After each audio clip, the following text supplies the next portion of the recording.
So I'm here with Dr. Larry Silverberg, professor of engineering who specializes in relativistic dynamics. How you doing today, Larry? I'm great and glad to be here. It's great to be here talking with you about some pretty deep topics, space, time, and matter.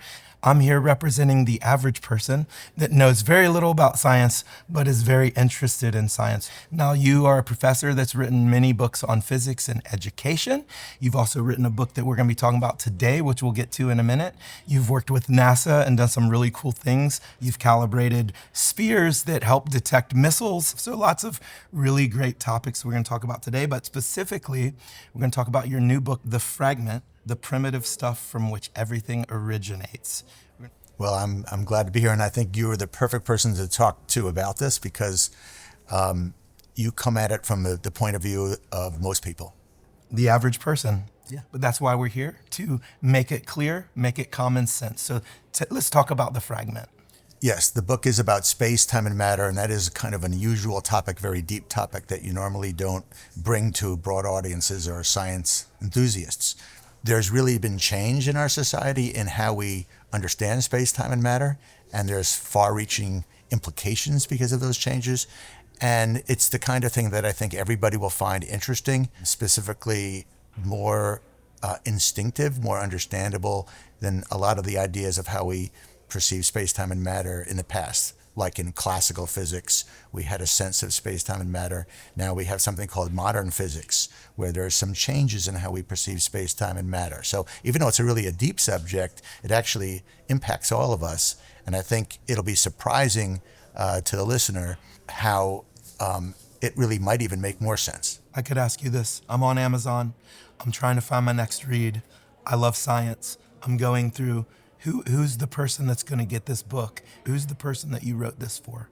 Well, I think it's for science enthusiasts, the curious, but I think anybody that's a science enthusiast is wondering about the underlying parts of science. You look up at the sky, you see the stars, you see all of these things that are out there, and you wonder, what is all of this? What does it all mean? Yeah, what is it all? What is it? And then maybe what does it all mean? Yeah. What's to prevent somebody like me from being, I'm not going to understand this. You know, it's space, it's time, it's matter. What about this book do you think will bring it down to earth for people? I think you have to emphasize the instinctive nature of the ideas. So you really kind of have an instinctive side to science or physics, and you have a mathematical side. I think you can go astray if you talk too much about the mathematical side. I think it's much better to talk about kind of instinctively, how do we all think about space, time, and matter? There's definitely mathematics role in all of this because science is really an explanation of nature, and it starts with axioms. It starts with a foundation and builds up. It has a certain structure to it. On the other hand, it's something that we all have to kind of feel. We have to have a sense of. And so focusing on that part of it while staying maybe true to the mathematical side is the balancing act that we're going to, that will follow. I think a lot of the books that talk about exciting aspects of science are somewhat far out, okay? Aren't they all? It can get pretty... To the average person. Well, sometimes it moves into fiction a little bit. Yeah. Here we're going to focus on really, really basic ideas, and I think they can be as exciting. It's more far-reaching facts, but the most far-reaching facts are the most basic things that we start with. Space, time, matter, and that is the unique part of the story that we're going to be telling here today. And then you're going to also question me about to make sure that you understand what it's about too. Yeah. And why do you think time, space, matter is always such a hard concept to grasp? Like you said, it's so intuitive. Like we all kind of know what time is, but yet we have a hard time grasping the explanation of it. Well, they are intuitive. They're so intuitive that they're the what, when, and where. The what is the matter, when is the time, where is the space. So it's something that's really basic to everything that we do.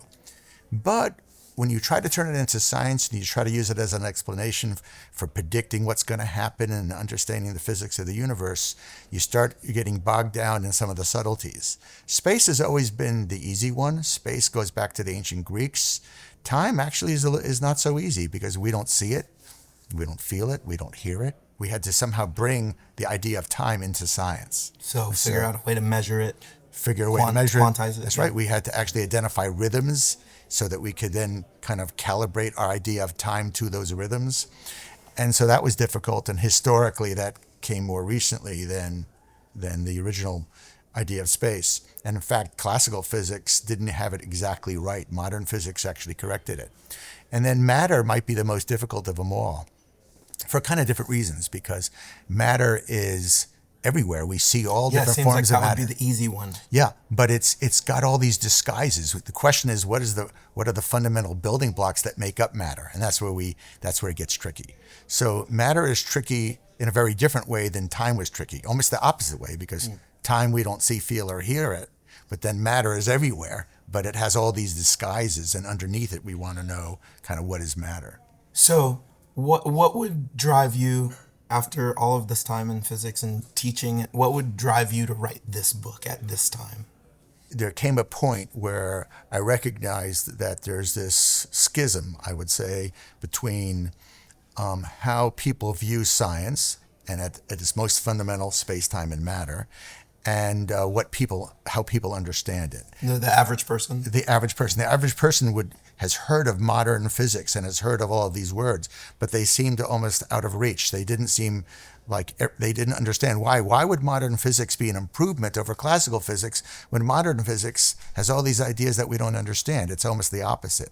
So I really felt like there was a really an important need because of that confusion that goes on. I think the other reason is there's really been an important development in modern physics. We've moved from something, we'll talk about it later, but we've moved from particles and waves to thinking of the building blocks of matter as fragments of energy.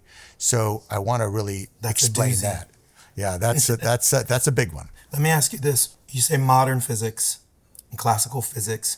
Where do you delineate those two? Like for the average person, what are those two camps? Where does that happen? Where's the crossover? It's a great question. So in classical physics, you have 17th century particle mechanics, where we think of everything as particles, little objects that are all interacting with each other. There's nothing in between them.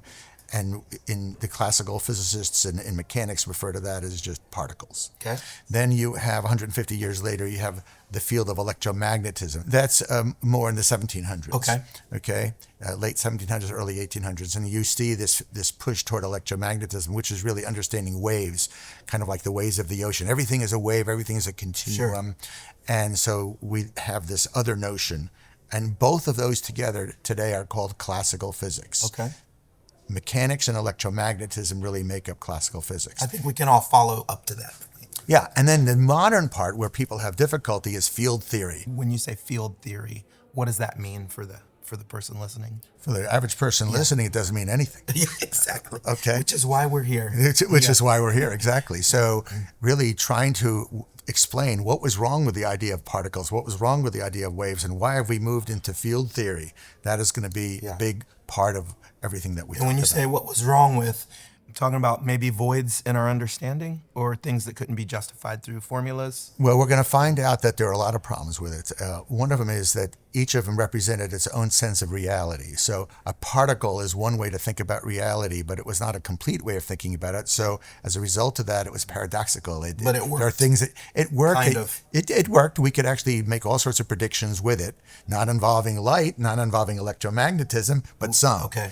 But it was missing something. And then the wave theory, it was also can do lots of predictions with it, but it was missing something also. And each of them by themselves didn't make complete sense. So field theory makes all of that make sense. And it's not just kind of missing something. So particle mechanics really is not completely illogical, so it had paradoxes in it. We'll talk about it. And electromagnetism was not completely, it didn't give you a complete... It wasn't the full picture. It wasn't the full picture, and it was not completely instinctive as a result of that. We lost people. So field theory, you'll see. Because of those inconsistencies? Yeah, because it was missing things, yeah. And then... So if it's missing something, it must be wrong. If it's missing something, it isn't completely wrong, but it's missing something. Yeah, okay. So the part that it provided was very powerful. You could do all sorts of predictions in one side of physics, which we'd call electromagnetism. Then we had another side of physics where we had particles, and we could do very good predictions in that. And nothing to bridge that gap. Nothing to bridge the gap. And then when we started to bridge the gap, In modern physics is where you start to bridge the gap. And it didn't make complete sense to folks. The mathematics, the terminology, there's no real good intuitive explanations for it. That's what we're going to do. How many books have you written? This is what number? 4th? Okay. Yeah. Those first 3, I'm assuming, were not the fragment, right? So maybe what happened in between 3 and 4 that brought you to this point? The first book I wrote was just involving mechanics. I also wrote a book that relates to electromagnetism. Okay, so I've written books on each of those subjects. And then I wrote a book that was about modern physics, but it was it was more a scholarly book that was not for a broad people. It was not for a broad audience. Right. It was not for a broad audience. Some smart, some not so smart. It just depends.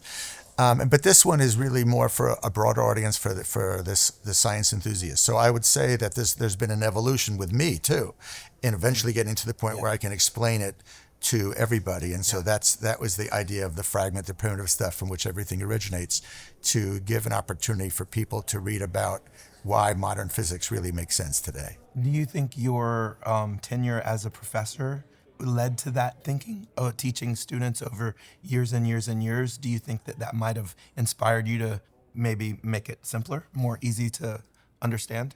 Yeah, I think I'm always testing out these ideas with the students to see if they understand it, and I can see what they don't understand and what they do understand. So the students are a little bit guinea pigs over the years in this. But, if you go back 30 years when I was teaching dynamics, I would always explain things using the classical approach. Okay. And every so often I would ask the students a little question which related to why it doesn't really make any sense, and I would get odd looks from the students. So I kind of played around with this a little bit years and years ago. Well, the look was because you're asking them why it doesn't make sense? Yeah. Like you're supposed to teach us why it does make sense. That's right. So I would say, well, I just taught you the inverse square law, the universal law of gravitation, and inverse square law. And I would explain, well, this really doesn't make sense in it.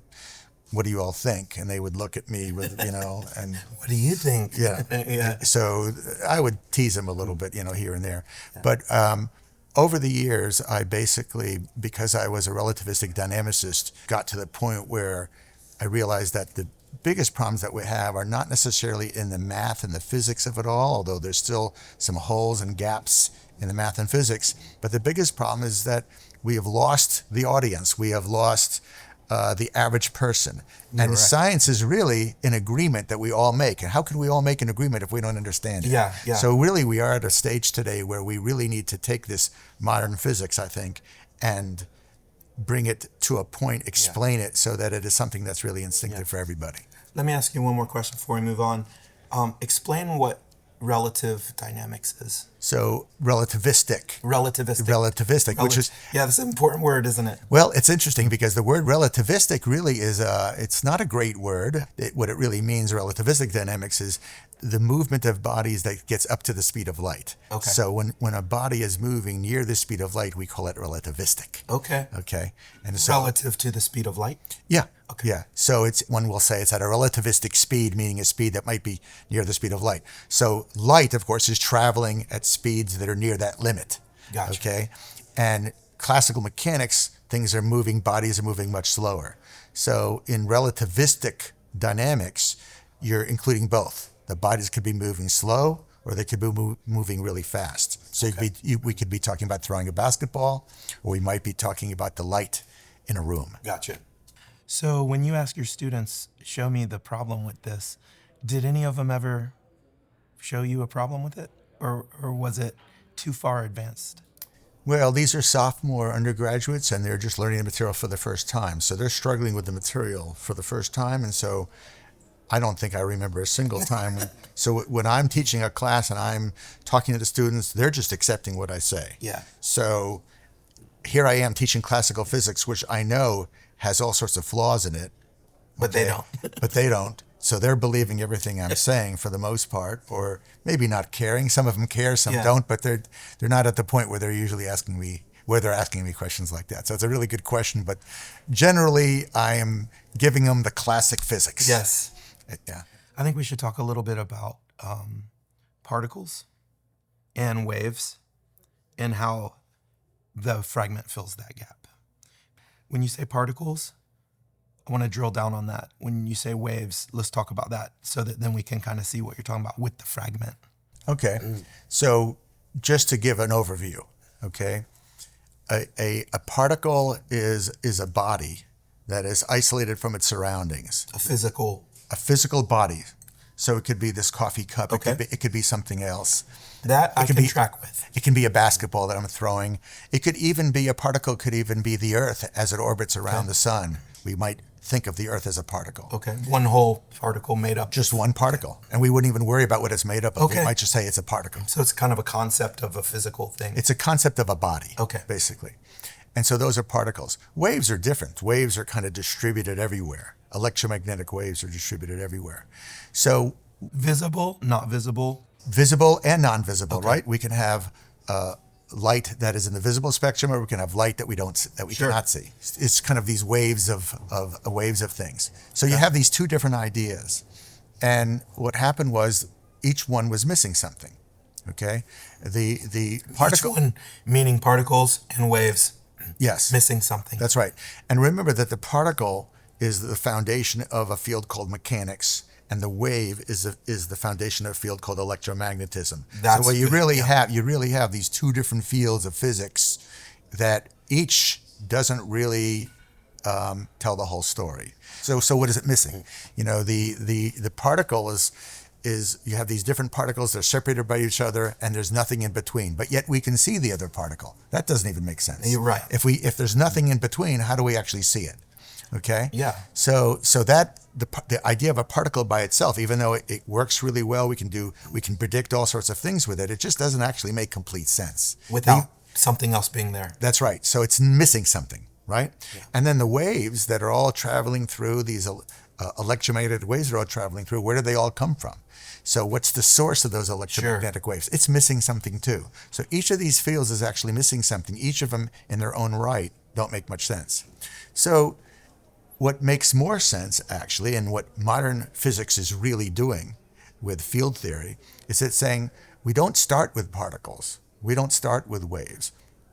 We start with something that looks more like the stars in the sky. We start with points of light. Because when you look at a star in the sky, it captures, its essence captures concepts of the particle and concepts of the wave. Because it's an object. And it's also emitting waves. That's right. It's a body. The center of it is a body. It's also radiating light, which is the electromagnetic waves. So if our building blocks are more like the stars in the sky, and we build up from those blocks, from those pieces, we can then form mechanics and electromagnetism and forego the paradoxes that you might have in mechanics and forego the paradoxes that you have in electromagnetism. And those points of light are fragments of energy. So we really have a world full of energy, fragments of energy, and we have the source of the energy captured historically through the particle, and we have the radiation historically captured through the electromagnetism in one concept, fragments of energy.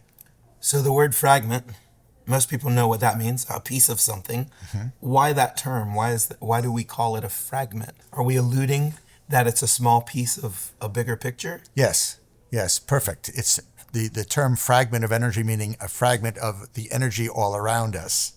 The universe. The universe, everything that we see. Mm-hmm. It's just one piece of it. So, and so there's a variety of words for it. It's a piece of it. It's a building block. I've referred to it as a building block. Sometimes scientists refer to that as a primitive. Like on your computer screen, you have RGB, and you replicate the red, green, blue to create an entire screen, which creates an entire image. Yeah. Well, the fragment of energy is that same primitive yeah. that captures everything that you need to give you a model of the universe. And so what does this free us up to do now? Knowing like releasing us from the particle wave, now we have this fragment of energy, which is kind of a total energy in the universe that we have now that can be a particle, it can create energy. What does that free us up in science to be able to do now? Well, first of all, it gives us a logical pathway to get to mechanics where we don't have all these paradoxes. It gives us a logical pathway to get to electromagnetism where we don't have any paradoxes. But because we started from both of them, then we understand the interconnections between the two. And most importantly today, it's probably important because it's instinctive, instinctual. It's something that makes sense. You're not starting from something that does not make sense. Yeah. And in fact, you could say it's common sense. Yeah. Because it's common. You're using one idea that is common to mechanics and electromagnetism. So it really is literally common sense. In fact, you could really say, I think it sounds a little bit bold, but you could even say truly that we don't really have common sense in our science because we're starting with ideas that actually are not completely true. And so from an educational point of view, we almost have no common sense in science, and it turns a lot of people off. It makes people think that science is disconnected from everything that they observe. So it's actually a serious problem. Yeah, and it's interesting because with science, there's so many things that you can prove, but it doesn't mean the whole picture is clear. You know, there's missing pieces, but yet this one thing is true. And so maybe the fragment is what allows us to start to go, okay, I can see how both these things are starting to make sense now. Yeah, you historically, we evolved and developed this field called mechanics, and that was a great achievement. And we later on developed this entire field called electromagnetism, and that was a great achievement. Huge achievement. Yeah. But then as we reached those achievements, we realized we have these two ideas of reality, and there was really a bipolar disorder. So when we talk about a little piece of the energy in the collective universe, why the name the fragment? So because it's cool. Yeah, it is cool. The term fragment of energy is a word that is a very tangible word for like the particle, for a primitive. Like the particle is a primitive, a wave is a primitive, but they're not all encompassing. A fragment of energy is a nice, intuitive word. But actually, in mechanics, there's a term called potential energy. In mechanics, the potential energy is the fragment of energy. In fact, it's interesting because when that term potential energy first came on the scene hundreds of years ago, the term was potential energy, meaning not really sure if it's energy, it's potentially energy, maybe it's not. It's like a word that means I'm not sure. That's like the rock sitting on the side of the hill. Yeah. It's potential energy. Yeah, exactly. But actually what it is, the potential energy now is really the actual energy that the body has. It is, in fact, not just the potential that it has, but it's actually the fragment of energy that is radiating from that body, that it is the inherent energy like that body has. Like a naturally assigned energy. Yeah. Whether it's gravity is acting on it or not. Well, the sun itself is a fragment of, you can think of it as a fragment of energy that has its own energy. So all of these bodies have their own energy, not just potentially, they have it. They have it, yeah. Yeah, so it really is a more descriptive word, and the term now is applied not just for mechanics, but also for electromagnetism.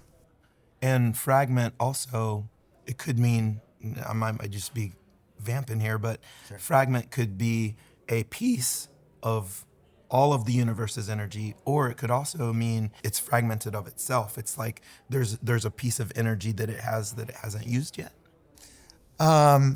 No, I think it's just when you think of the universe as made up of lots of sources of energy, each one has its own energy, and it all adds up to make kind of the energy that we all see everywhere. So everything is affecting everything, but you can still break it up into parts. It's important as a practical matter. Break the energy up into parts? Yeah, and it's important to have the concept of a fragment of energy, which is only part of the energy, and the whole of energy, okay, it's important to distinguish between, to be able to think of the world and break it up into parts, because we each identify with all different kinds of objects. Sure. So you do have to break things up into parts to be able to analyze them. Yes. So sometimes that's called analysis, is being able to break things up into part, and afterwards to know how they interact with each other, we call that synthesis. Putting it back together. That's right. So part of just basic analysis and synthesis means you talk about the whole, and you also talk about the parts. So the part is the fragment. And the building block, the part or the primitive, is the fragment of energy. That makes a lot of sense. Yeah. The fragment of energy as a name, okay, was important because we needed to call it something. Yeah. And throughout history, you're seeing that. Even the concept of a particle as representing a body that's isolated from other particles is what came out of Newtonian mechanics. And then it had a very specific meaning, the word particle. When Einstein named a photon as the building block of light, okay, the word photon, once it was given a name, that became important, so we could all talk about it. Okay, and electromagnetic waves, a little more complicated word. Sure. Electromagnetic, but wave wasn't good enough because you also have mechanical waves and acoustics. Yeah. So there's a little bit of a longer term for that electromagnetic wave. And fragment of energy was important because we needed a word for the building block that really is for both mechanics and electromagnetism. So having a word for it, it isn't as though there weren't other words, but those other words were not in the context of both mechanics and electromagnetism. That's why I was talking about potential energy just in the field of mechanics. Yeah. But for both fields, as we start to have a common vocabulary for what we're looking at, it was important to have a word that reflects that common vocabulary. Yeah, and often science kind of, once they adopt a certain word to mean a certain thing, it's kind of taboo to use that word for something else, right? Yes. So you don't want to use a word that's already known in the community to mean something as something else. That's right. And the word fragment was really not a scientific term at this point. So fragment seemed like a good one. Yeah. Bits are already used, right? Yeah, computers. Yeah. That's right. Okay, so I know one of your goals with this book was to bring it down to earth for people. So talk to me a little bit about how this book does that. Okay, so we've all heard about space, time, and matter. We all have a sense of it. You can talk about it in simple terms. So let me just start with space. So that is an example, as it pertains to physics, that is a concept that people have known for thousands of years and haven't had much of a problem with. Sure. But in the book, you'll find out that when we started to look at space and look what is the distance between here and the moon and asking questions about how we actually define space, you start to learn a few things that really date back to that period of time, to ancient Greece and ancient times. You learn about the idea that we have assumptions and we build off of our assumptions, what is called the axiomatic method. So the whole methodology of science starts with even asking questions about what space is. Sure. Okay? And without that, we wouldn't have kind of a process or a way to think about science. So the axiomatic method is one important way to do it. We also find out in the process of asking ourselves what space is that it has limitations. That when we talk about a distance from A to B, you only can talk about that using a scale. You have to have a scale of measurement. And in fact, you realize that actually science differs from reality. Science is a model of reality at a particular scale, but reality doesn't have a scale. Yeah, sure. Reality has things that are at small scales and at celestial scales. So scale is what we create so we can understand it. That's right. And we create that scale. Yeah. So that's what makes it a model. That's what makes it not true. So you start to understand when you look at space, how we set up science, and that really gives you a real fundamental understanding of what science is. Then we move into time. Okay, this is the big one. And, we don't see it, we don't feel it, we don't hear it. That was the one that took thousands of years to even start to get a grasp over it. Even though we were measuring time with sundials thousands of years ago, we didn't completely understand what we were doing, maybe from a scientific point of view. And then the third is matter. And that's where we had a lot of problems with what is it? Is it something tangible, which is what a particle might be, something, a body, or is it something more ethereal? Is it something more like energy? And both of those are about substance, about what it is that we're seeing. So we were confused about that too. So in this book, we're going to see how the instinctive ideas of space, time, and matter move us to where we are today. One of the things that you have alluded to in our conversations is this crisis of science, this bipolarism. So let's dive into that. Explain to us what that is exactly. A good way to start is actually to start at the beginnings of science from ancient times. So you have this idea, this model of maybe the first scientific model of the universe is really the ancient Greeks: earth, water, air, fire, and ether. Okay. So you start with the earth. The elements. Yes, you start with the earth. It's the ground. The oceans cover the earth, water, the air above it.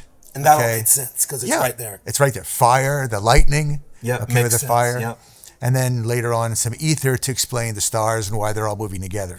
For 2,000 years, every ancient civilization adopts it. Makes sense. It's in all of the religions, Yep. and all is good in the world. So what you actually have is this something that's very instinctive that people can all relate to. Okay, so that's good. Didn't serve practical purposes because Yeah. it didn't need to be practical Yeah. in those days. But as we became more closer to a technological society, we wanted more precision. So what you see is the first thing that happens is in the Renaissance period we see mechanics evolve. Okay. Let's dive into that a little bit. Give me some examples of that. That is really just looking at actual objects and predicting how they move. Projectile motion. Is that where Newton comes in? This is where Newton comes in. This is where Newton develops his particle The mechanics. apple hits him in the head? The Is apple that a hits true him in the story? head. Huh? Is that a true story? I don't think so. I think Yeah. it might have hit him in the knee. But basically, you've got this particle mechanics, and what he was really doing there is he was noticing that the mathematics that we use to predict the motion of that apple is the same mathematics that predicts the motion of the moon. So he thought, that's incredible. The same math, and Eureka. it will work for both, and that brings things together. So the crisis the crisis occurs when we end up having these two different theories, wave So theory. they're considered different theories as far as science goes. They're considered different theories because you really have different groups of people working in each of these fields. But they don't necessarily conflict. They don't necessarily conflict. They actually predict different things. Okay. Exactly. So you kind of have these two communities. And so right when everything is so successful, we have this new technology and everything is going really great, we realize that we have this crisis because we have these two ideas of reality. And, we can think of everything as just these particles separated by a void, and that's a very tangible way to think of things. Or maybe we can think of it more like just these distributions, these waves, these continuous waves, and we can think of it that way. And then the question is, okay, wait a minute. There can't be two realities. There's got to be right? one. Yeah. Which one is right? Are the particles right? Are the waves right? Maybe neither of them are right. Maybe they're both right. What's really going on? This really becomes a crisis in the late 1800s, early 1900s. And in fact, as people start to try to Is answer there a that, reason for the crisis other than wanting to know? Are there practical things that might have been obstacles? I think you see science evolve for two reasons. Some of it is a practical, and the practical side is just being able to do calculations, predict things from observation and so forth. And you can predict things from observation without really understanding what you're doing. Yes. So this is more of a theoretical, conceptual crisis than anything else. Yeah. It's not so much a technological crisis because the technology is being Everything developed. works. Yeah. It's working. But once you understand it better, that certainly has an impact on technology. Yeah, you can make things better. But it tends to come after that. Yeah. So you first get the patterns, and you identify the patterns, you know it's working. Then you ask yourself, why is it working? What's And really that's going? where the crisis comes in. And that's really where Yeah. where the crisis goes in. Most people are okay with it works. That's right. So you kind of have this bipolar disorder in our sense of reality, and it's no longer the ancient earth, water, air, fire, and ether, which everybody could conceptualize. Now people can't conceptualize what's really going on anymore. So it's too deep. It's too deep. You've lost the community. You've What kind happened to our water and fire? Yeah, exactly. So now what happens is scientists start to move into, because of measurement, they start to move into the quantum realm. Is this like the gold rush of science? If you want to make an analogy to the gold rush, you certainly have different groups that are rushing. Yeah. Okay. Towards the same. Well, they are trying to rush toward the same thing. And when they rush toward the same thing, actually something happens that's not very good. As we move into the quantum realm and start to look at the atom, we start creating new theories, quantum mechanics. Yeah. And then Which is very controversial. well, initially it was controversial, but it's a whole new theory. Was that a sort of. result of trying to solve this crisis? Well, as we started to move into different realms, we ended up with new theories, multiverse, string theory, and now you've really lost everybody. Yes. Okay? So what really happened was it got worse. Yes. We went from a bipolar disorder to kind of a multi-personality disorder, and now we're left with all of these different theories, still wanting to try to kind of have one way to think Basic about things. common understanding, yeah. Yeah, since logic and reason should have this one nice logical and reasonable way to think of things, it got even more fractured. So this is kind of the crisis that we're talking about. And then Modern field theory resolves most of this, starts to bring it all back together. The problem is the community, people who are listening to me right now are not going to get that in school. Yeah. Because that Why is that? because it's the history. Okay. It's the history of mechanics, the history of electromagnetism. They're very understandable. And until the modern theory is really understandable, you can't expect it to be in the schools. So what happened was we started with this kind of bipolar disorder, and people are trying to unify it. And so people came up with this idea called multiverse or string theory. And all of these were ideas toward unifying, a unification of these different ideas. To some extent. Is that like grasping for straws? Well, it could be, and I don't want to insult those theories, but they're stepping stones. Yeah. And they basically are trying to come up with that single logical unifying way to Bridge them together. bridge them together. What I would say is that you don't want to really abandon mechanics or abandon electromagnetism. Yeah. What you really want to do is understand how both of them are complementary and bring them together that way. We didn't really necessarily need more dimensions. Right. That's the last thing we needed. Yeah. So we didn't need more dimensions. And what string theory and multiverse do is they start adding dimensions, predicated on the assumption that maybe we need more dimensions, that the dimensions that we have in space and time maybe are not enough. But maybe that was too deep a thought. Yeah. Maybe actually they are enough. And what we know today is actually the dimensions of space and time are enough. And there really were just a few things that were missing in classical physics that once they're corrected, you could kind of bring these things together. Yeah, and it seems to me when you first started and you talked about the elements, there's this inherent ability to understand. Even with particles, even with gravity, light, the time even, very deep concepts, but there's an inherent understanding because we're alive. Do you think that the truth often makes more sense inherently, and the more complicated you get when you talk about metaverse, string theory, those things seem even less inherent to the average person. So do you think that our ability to comprehend something could be the guiding light to bring us back to what actually makes sense? It has to be. It has to be. Science is ultimately a convention and agreement on how we see reality. You cannot have a convention and agreement without the people agreeing to it. That it makes sense.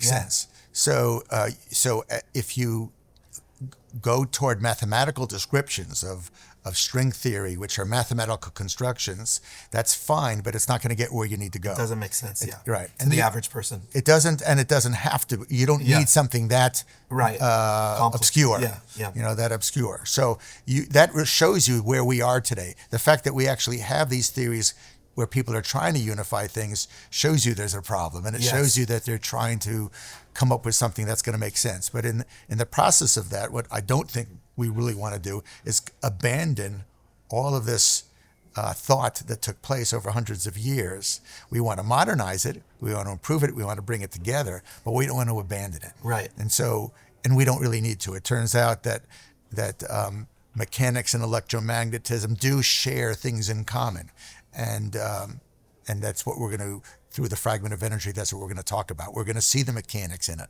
We're going to see the electromagnetism in it, but we're just going to overcome a few of the paradoxes in order to make it all work.